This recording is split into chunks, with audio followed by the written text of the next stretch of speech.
Hello everybody, Zong is 134 here. And as always, I'm Everett Joe Squad. And welcome to another episode of Remember the Hyphen, the show where we look at comic books, movies, and everything in between. And welcome to the final episode in A Month in Hell's Kitchen. So... It's actually fucking warm again, finally. As you can tell by the way we're dressed. Yeah. Unfortunately, I got the windows open again. Yeah, unfortunately, I don't also have my my Daredevil shirt again, but that's okay. So yeah, last episode, and basically I wanted to do one that's kind of talking about the definitive origin for Matt, which is the 1993 4-issue miniseries, The Man Without Fear. Once again, written by Frank Miller. Actually, one of the more modern things he did with art by John Romita Jr. And I know you had a little... you didn't care for the art in this one. Yeah, it's very stylistic and like... Well, I understand there's probably a lot of people out there that like the art in this. Yeah.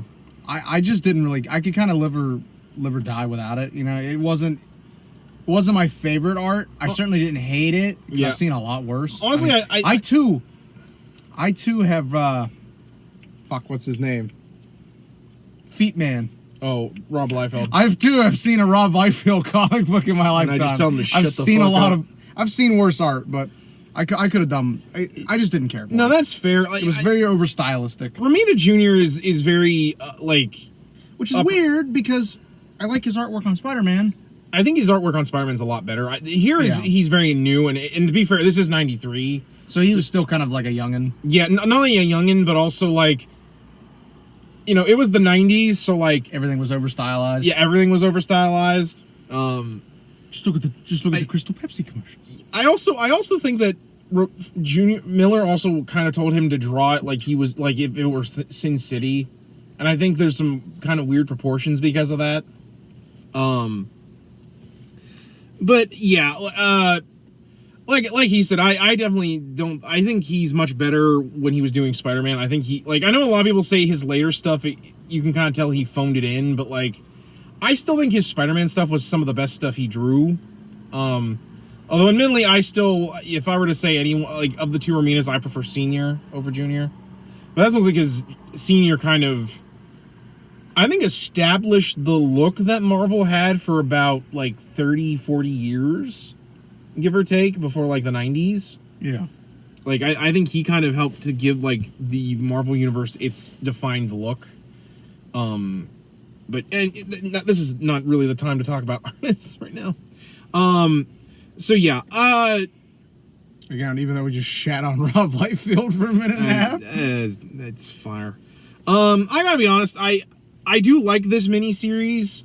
And I can see what was taken for it for the Netflix Daredevil show, particularly the first season. But I will admit, I don't think it's bad. I think it's definitely a decent origin story for Matt. I just think some of the things Frank added into it were kind of rough. And it's my fucking third time in a month reading this fucking origin story. No, I know. You animal. I didn't intend for that, but I just figured we should do something that was kind of modern about Matt to go along with it. But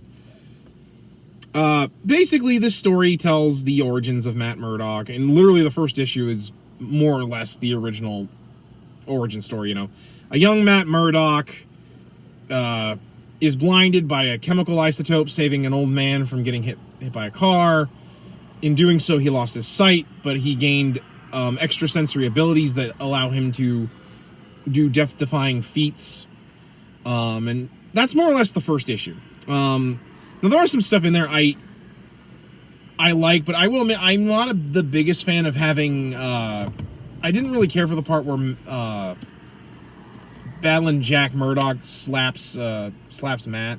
That's like one of the few things I really didn't care for in this book was him... Yeah, I didn't care for that at all. I felt like that was kind of like a... It was almost like a very unnecessary... Yeah, and to be fair, like, I get that it kind of comes from him being drunk and kind of, like... upset that Matt's turning out like him. Ironically enough, I just opened up to it. Yeah, like that part was really rough. I also I didn't care for the whole idea that like he gets bullied so badly that when people called him a daredevil, he like beats the shit out of people for it. Like later on when he's a much older man and like these punks call him a daredevil, so he just beats the shit out of a bunch of street hoods. I'm like, that seems a little much for Matt. Like, I know Matt's got his anger issues, but he's not that bad. Although, to be fair, I didn't mind some of the stuff they did with Matt or Jack Murdock in this, where he like becomes like an enforcer for the mob because he really doesn't have much choice. He wants to like make money for his kid, especially after the fact that like his manager forces him to take dives. That was really rough, but yeah, like the first issue is really pretty basic for the most part. The one thing they do introduce that I believe was introduced for this is establishing the mentorship that Daredevil had with Stick, aka the blind dude who taught Daredevil how to fight blind. Although here, what was your feelings on the fact that they made it like Stick and his partner Stone were kind of like these dudes that are like they're finding people that are like destined to be like these great heroes to fight like the Hand or like. I thought it was interesting, like in terms of like the backstory and the lore. It kind of makes it that, you know, it wasn't just the typical bad thing happens, person gains abilities, person seeks out to do good kind of story, which while we all love those kind of stories, I can kind of see like where maybe like Miller kind of thought it was like an overplayed thing and he wanted to add a little bit more, like another layer to it. I like it, but I think it also kind of makes it so that Elektra and Matt are tied a little bit too much, but yeah, like it kind of at the end of the day, I have the same problem with that we have with the Joker being the one that killed Batman's parents. It makes people too interconnected. Yeah. And it's just not necessary. The other thing is it kind of gives off a vibe of like Talia al Ghul and Batman. When I don't really... Oh, that's okay, there's a lot of art in here. I really love that splash page. That's a really good splash page of Stick teaching Matt how to do like his acrobat stuff. But yeah, the first issue is pretty much genuinely just the original origin for Matt. I also kind of didn't care for the whole Matt at like 13 busts up like a mafia like brothel and knocks a poor innocent prostitute out the window and she dies. I was like, ah, yes, this is a Frank Miller book, is it? Like, I was reading that, I'm like, god damn. I mean, granted, I get that, like, he wants to teach Matt that, like, you know, sometimes you have to control your anger or else, you know, people get hurt, but, like, damn, that was a little unnecessary. I also, I was really glad that, like, they didn't make the Kingpin the one that killed Jack Murdock. Yeah, for exactly the same reason. Yeah, like, I was glad I was glad he stuck to the Fixer being the one that kills Jack Murdock, like the original story, like, and also like in Daredevil Yellow. Yeah. Because like I don't need Kingpin and Matt interconnected. They're interconnected enough. But the next issue is basically Matt chasing down like the criminals that went after his dad. What'd you feel about the fact that like Matt doesn't actually wear the Daredevil costume until like the very last page? I kind of liked it. For me, this is something that I can kind of see where Batman Begins might have drawn some inspiration from this. Oh, absolutely. But I feel like it's done way, way better here. Like, you know, like here there's proper build up to it, you know? Yeah. Whereas like while there is build up to that in Begins, I just think Begins is an overall fucking terrible movie. That's fair. I'm not going to give it any credit. I also think someone who watched Batman Mask of the Phantasm took some ideas from this for Bruce's design when he tries being just a vigilante. Yeah, actually, I was just about to bring that up because you can kind of see that in the panels. And again, we get another story reminding Matt about how to be careful with his anger, as much like the original story. When he gets the one dude, Matt scares him so bad, the guy has a heart attack and dies. Which, you know, I know some people probably be like, oh, that's just a cop-out. I'm like, to be fair, Matt chases this motherfucker like he is like the devil himself. And, I do think that some of this, it helps in that it shows why Matt has to be careful. But at the same time, like, it shows that he's very much like fueled by his rage, which is also why Stick leaves him, because he realizes that like for Matt it's more about hurting people. We also get to see Matt and Foggy meet each other in university, which I really like that, especially when that frat guy constantly like torments Foggy to the point where Matt takes the dude, beats him up, and strips him naked and hangs him outside.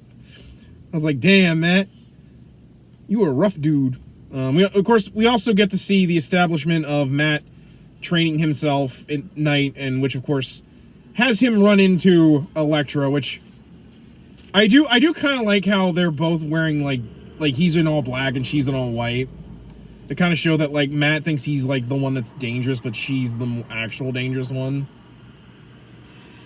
Although, can you tell this was written by Frank Miller when she starts taking all her clothes off and leading Matt through Central Park in the nude in the dead of winter? Like, I know these two are tough, but damn, that has to be cold.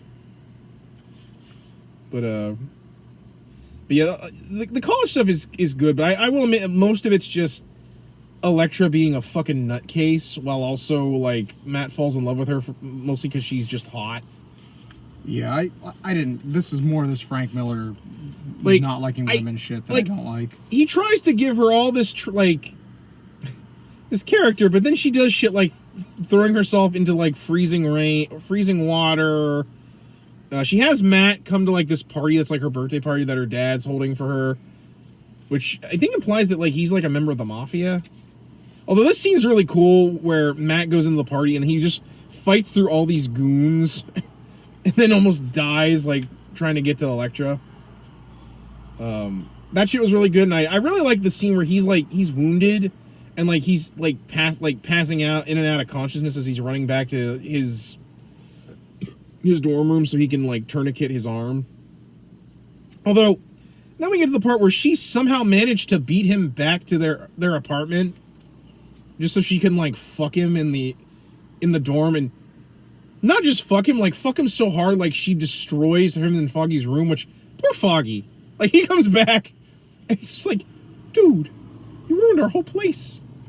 But then we get the really weird, fucked up scene where Elektra just murders a bunch of dudes in her underwear for no goddamn reason. Again, it's Frank Miller. The dude's a douchebag. We've established this multiple times. I mean, it's cool seeing Daredevil or Elektra be badass, but at the same time, I'm like, why? But because Frank Miller's a douchebag. No, I know. But then we get we kind of see, like, the relationship between the two, and it kind of works where, like, the two of them kind of just push each other. But then her father dies, and, like, we get the whole idea that, like, the Hand are already, like, manipulating Elektra, like, via magic, which is kind of weird because this story is pretty grounded otherwise. And then, of course, we see the Kingpin's rise to power, and of course, I found weird that, like, they have it that Matt's, like, working as a lawyer in Boston before he works with Foggy, but then comes back as Foggy needs his help for some reason. I forget exactly. Oh, it was because, like, it was like a case that Matt had to do, but then, like, him and Foggy talk, and, like, eventually convinces him to open up a practice with Foggy. Meanwhile, like, Matt becomes friends with, like, this little girl that, like, I guess is like a runaway. I forget exactly what exactly she's run away or something. She's an orphan. Yeah, she's an orphan.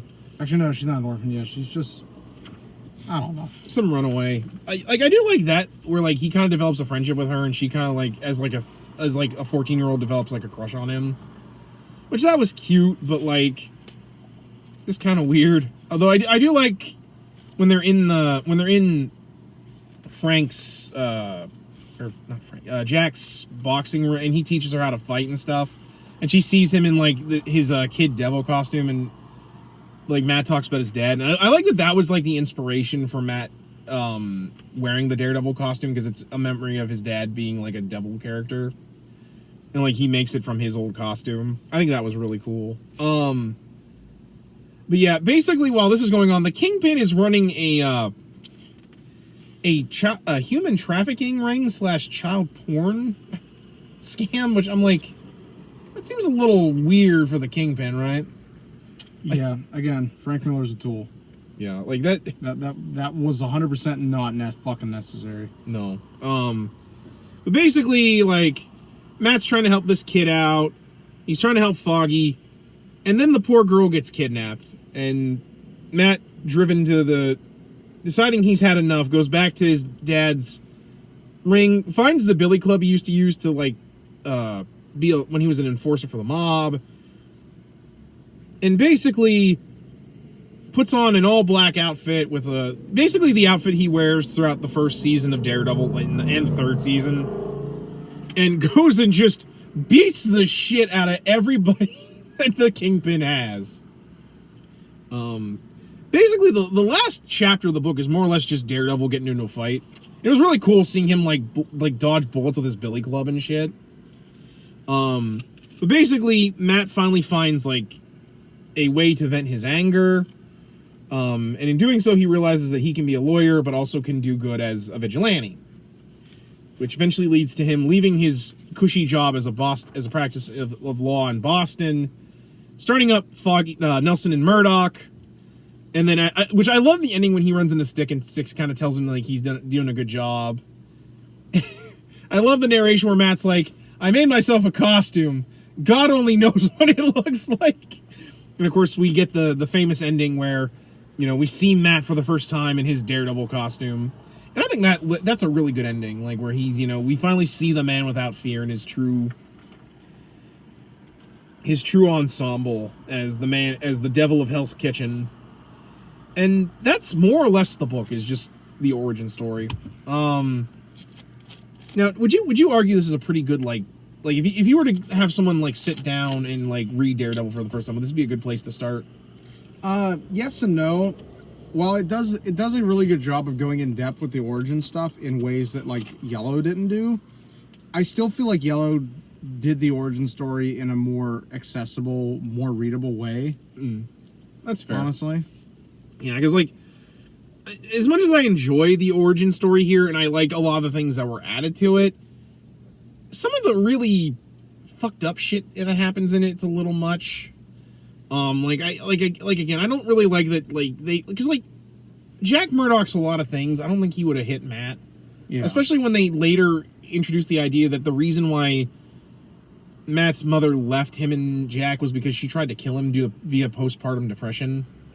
And, like, Jack, like, was like, during, like, Darkest Fear or whatever, or Fear itself, like, everyone kind of, like makes Matt think that, like, his dad, like, beat his mom, which is why, like, they left. And then Maggie, like, tells him the truth that, like, yes, your father hit me, but it was because he was trying to keep me from hurting you because I had postpartum depression, which is why I became a nun.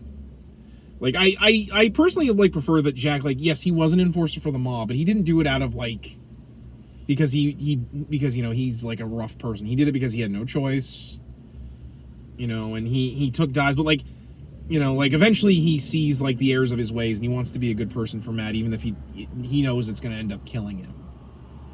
That he knows that Matt's a good kid and that he'll be okay. But, because, like, for me, I just didn't like that part where Jack hit Matt. That was a little much, even if it was just once. Yeah, it was some more of the stuff that Frank Miller adds that I'm like, it's just not fucking necessary, and it doesn't add anything. I also think he makes Matt look kind of like a psychopath in this, where he's like... Yeah, I was just about to say, the way Frank Miller wrote all of this, like, there's definitely moments where I definitely can agree to that, where it almost seems like he's writing Matt, like, almost, like, out of character. Almost like he's writing, like, later Batman stories he'd write. Yeah. Like, because, like, I know Matt's got a bit of an anger problem, but he's not, like just 2 steps away from just beating people. He just doesn't like it when people are bullies. Yeah. It's the whole reason he fights the Kingpin, because who's the biggest bully of all but the Kingpin? Like, that's why he became Daredevil, to look out for the little guy.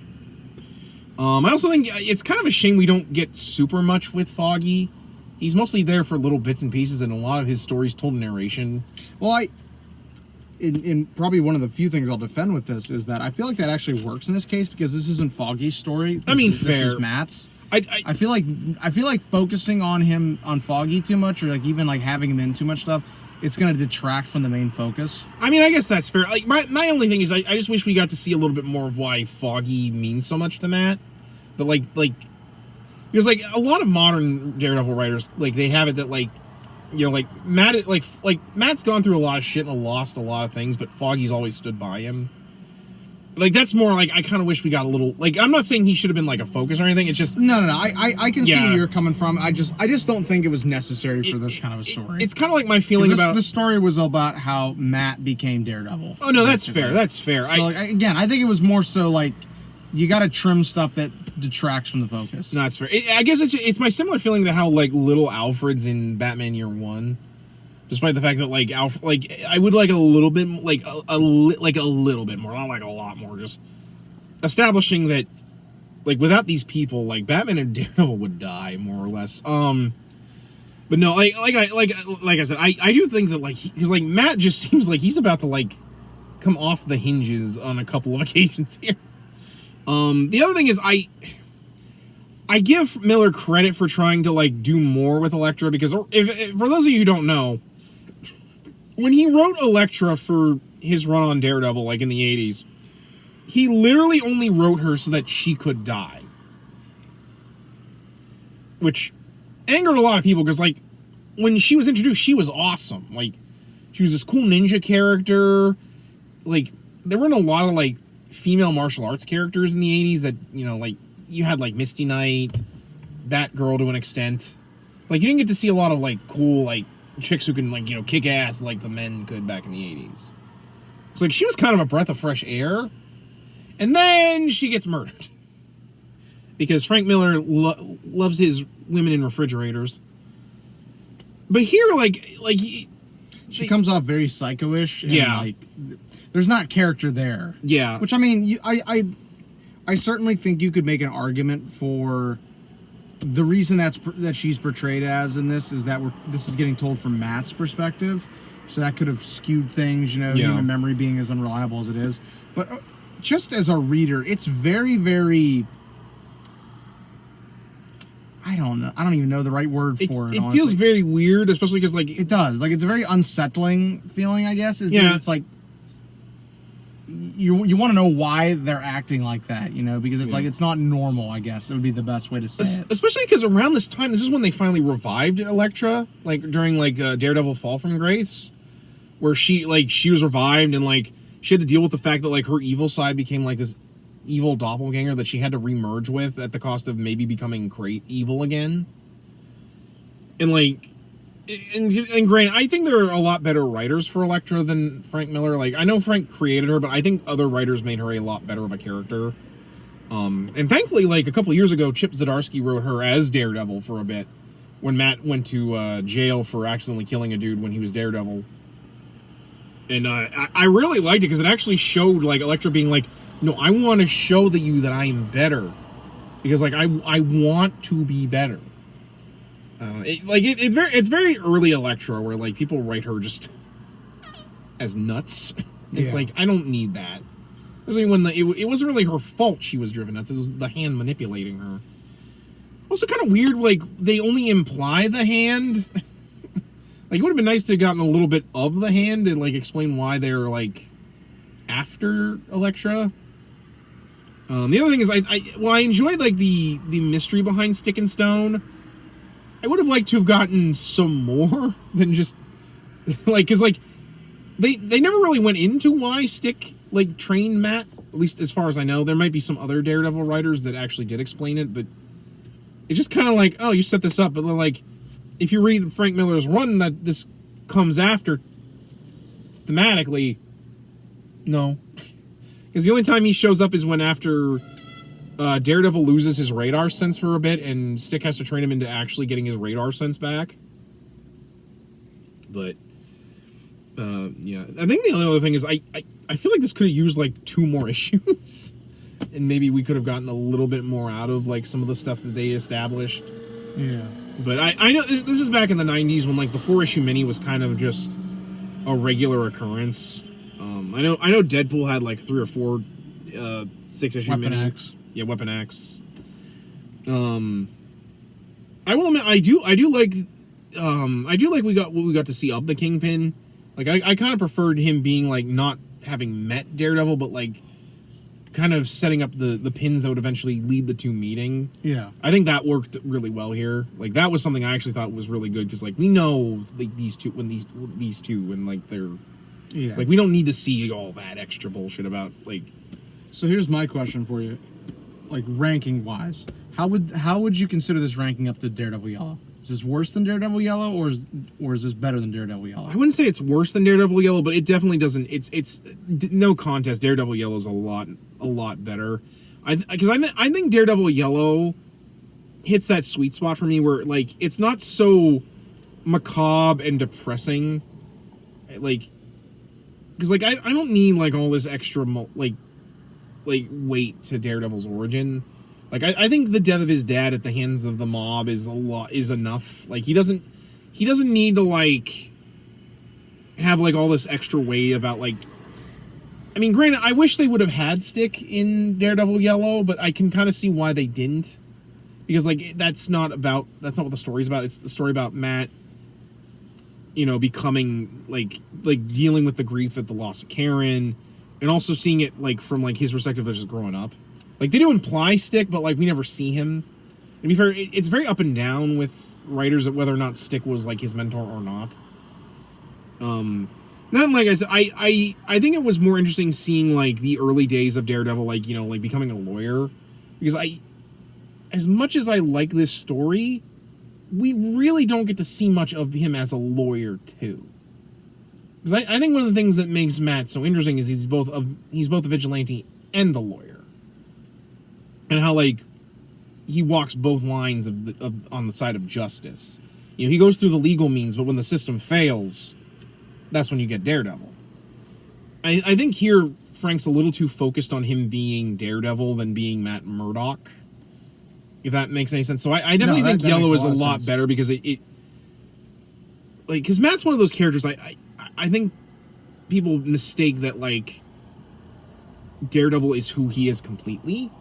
Like, he's not like Batman or characters like that where, like, the mask is who he is. Daredevil is just Matt Murdock freed. Like, kind of like Spider-Man, where, like, Spider-Man's not really a character to Peter Parker. It's just Peter Parker when he's able to finally be truly who he is. You know, without where he can actually use his great power. If that makes any sense. No, that actually makes a lot of sense. So, yeah, I would say Yellow is better than this. Like, I do like some of the things in it, but like I said, a lot of the Frank Millerisms in this are a little much. And I'm sorry, the narration in this is really purple prose. As much as I enjoyed it, I was like, yes, Frank, I get it. Daredevil wants to fuck Hell's Kitchen. Thank you. So, and, yeah. Overall rating wise, out of 10, I'm probably gonna give this a 6. Like I said, I didn't enjoy it nearly as much as I did Daredevil Yellow or even Born Again. Yeah. For me, we're getting into the era of Frank Miller that I really don't like him. Yeah, because this is post-Ronin and post-Sin City. Yeah, this is really the era where, like, a lot of the stuff about him that I do not like the way he writes women, just a lot of the writing and stuff, and, like, the tropes he hits on. I'm just not a fan of the dude at all. I don't like the dude. Like, everything I've ever seen about him, like, personally, I'm not a fan of. Like, honestly, I've never met the dude, but, like, yeah. He's just not someone that I'm a fan of whatsoever. Yeah. So it definitely gets to a point where I'm like, it's definitely summer. You can tell how much bikes are out. Yeah. But no. So while I do think that there was a lot of artistic merit to this book, like, I thought there were parts of it that were really, really well done. Yeah. A lot of my list of complaints just outweighs it. Like you said, the prose gets old really, really quick. I'm not a fan of the art in it. The way Elektra's portrayed, I'm not a fan of. Just overall, like, for me, while I think that I could find myself in me to recommend this to someone, I definitely would be like, read this after Daredevil Yellow, and maybe after you get a couple other Daredevil stories under your belt, probably. Yeah. Like, just because, like, everything you're gonna get out of this, you're probably gonna get out of Yellow a lot more, and probably you'll enjoy it a lot more. Yeah, I'd also recommend just reading the original Frank Miller run on Daredevil, because I think that's honestly where he's best at writing the character. Because there he's not nearly as jaded as I think he is written this. Because apparently, from what I've heard, he's actually kind of regretted some of the things he's done over the last couple of years, writing wise. Gee, you don't say? because I what I found is kind of Miller is kind of one of those mellowed. Yeah, like because like this and like especially because he was there on 9/11, which is I think a lot of people say is one of the things that really affected his writing. But I mean, granted, there's still some shit I would not want to read. Like his Superman Year One is fucking terrible. It's so weird, dude. But no, I would I'd probably rank this probably a 7 out of 10 for me. Like it's not bad, and I do think it's essential Daredevil reading, but I definitely think you should read some other stuff first, particularly Miller's early original run. But yeah, like overall, I can't really recommend it like super well. I definitely think if you're a fan of Frank Miller, it's probably one of his more moderate things that he wrote during this period. But it's still a lot to sit through. Like I said, I would recommend reading his original run on Daredevil. And I'd also suggest Born Again before you read this. And like especially bottom line, if you want to read an origin story for Daredevil, I really would recommend Yellow, or hell, even finding the Daredevil Essential, because like I still think the original Daredevil story there is still pretty good. It was written by Stan Lee, so it's one of those I think is still pretty good. So before we really sign off, and maybe we could just give our thoughts as a whole on like what we got out of like the Daredevil month from reading this. I got to read the origin story 3 fucking times. Yeah, I'm sorry about that. And watched it once. Yeah, and watched it so 4 times. One for the hat trick. Yeah, like any sort of like closing thoughts before you? So I never, like I said, I mentioned in the previous episode, I never really read a lot of Daredevil growing up. I didn't really know all that much about the character beyond like the real basic stuff. I know he had the connections to Spider-Man. That was really how I knew about him. But after reading a lot of the stuff that you've loaned me, I kind of have I would guess like a new appreciation for the character almost. Yeah. Like a lot of the stuff I read, I enjoyed. For the most part, there was some stuff I didn't enjoy, obviously, as we just talked about. But for the most part, I enjoyed this month for just getting a chance to like read some new stuff that I probably would have never sought out, or I wouldn't have sought out like as soon as I had to because of this month. Mm-hmm. So I'm honestly kind of thankful that like I read some of these, honestly, especially because stuff like Born Again, you know, it's one of those pillars of like the big name stories that everybody recommends you have to read. Yeah, because it was kind of funny around this period. They did a lot of like pillar pieces in Marvel. Like they did this, Iron Man, Demon in a Bottle, which we need to get to that one of these days. Batman, Death in the Family, like these really interesting pieces that really shook up how the medium is written. Hell, like I think a couple of years after Born Again, they did Watchmen. Like, you know, I'm glad I got to show you some of the things that I really liked about the character. To be fair, I think it was really fun for you and me to sit down and talk about the Daredevil movie, and like, especially because I hadn't like we mentioned in the episode, I hadn't sat through that movie since like 2003. Yeah. So it had been a long fucking time. It was really nice to like chat about the Daredevil movie because it was probably it's one of those movies we don't really ever talk about it. Yeah. Besides memeing about Evanescence being in the movie. Yeah, or Jennifer Garner cheerleading through some sandbags. That's what I meant. The bring me to life sequence. Oh my god. It's kind of funny how much like pretty much every Daredevil medium goes back to like the origins of the character or like the early days of him.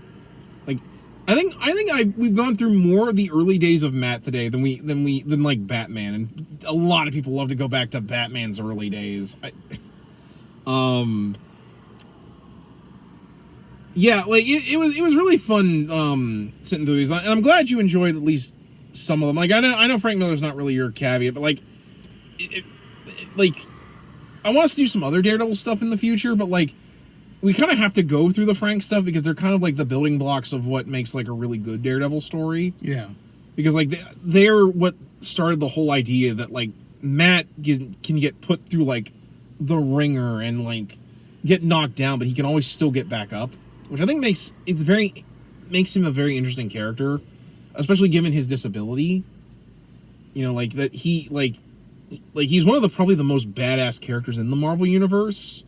You know, given that and the fact that, like, I've seen him take on dudes that, like, he should by all rights have lost to. Like, he's one of the few people that I agree, like, is actually able to best the Punisher in combat. He's managed to go, like, toe-to-toe with the Hulk at one point. I mean, granted, he got the shit beat out of him, but damn, he lasted a lot longer than some other heroes. He got to bang Black Widow multiple times. He's living the dream. He was living the dream. But just, and overall, just, like, a man who, like, in spite of being, like, having no powers and no ability to see, proves just what, like, and it's always one of the things I think Stan Lee has always wanted for Marvel, was to prove that, like, the little guy every once in a while can make a great difference. That, you know, with great power, you know, there can be great responsibility, and, you know, all that ideal that, like, Stan Lee stood for. Would you agree with that about Daredevil? Yeah. But yeah, like I said, I'm glad we did this. I'm looking forward to whatever Disney does with Daredevil. You know, hopefully someday we can do some more Daredevil stuff, but, like, I gotta get some more books, and I gotta read them too. Like I would love for us to do the Daredevil by Ed Brubaker book I've got, but, like, I want to get the rest of that before we do that, and just because I want to see what else he did.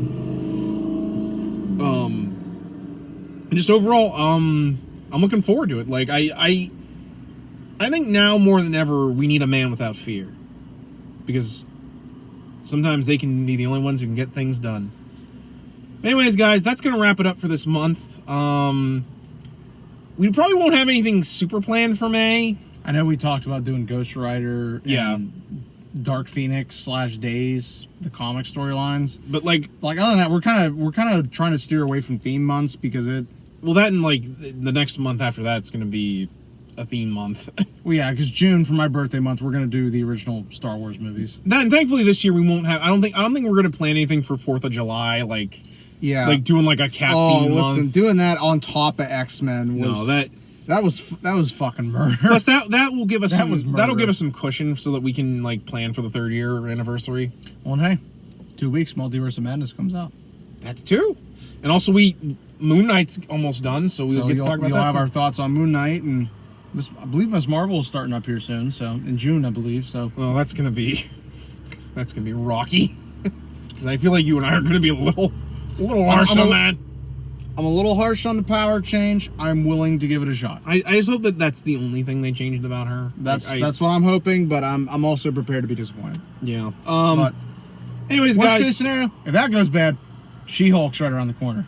It's true, and that I guarantee what we've seen of it, like, they're not gonna fuck with that too much. But anyway, guys, that's it for this month in Hell's Kitchen. And as always, I am the Stash Without Fear. This is on Getsu 134. And I'm ever Joe Squad. Better known as the Kingpin, because the Hawaiian shirt stays on. Okay, first off, motherfucker, I ain't that big. Fuck off. But anyway, as always, we ask you, remember the hyphen? and take care.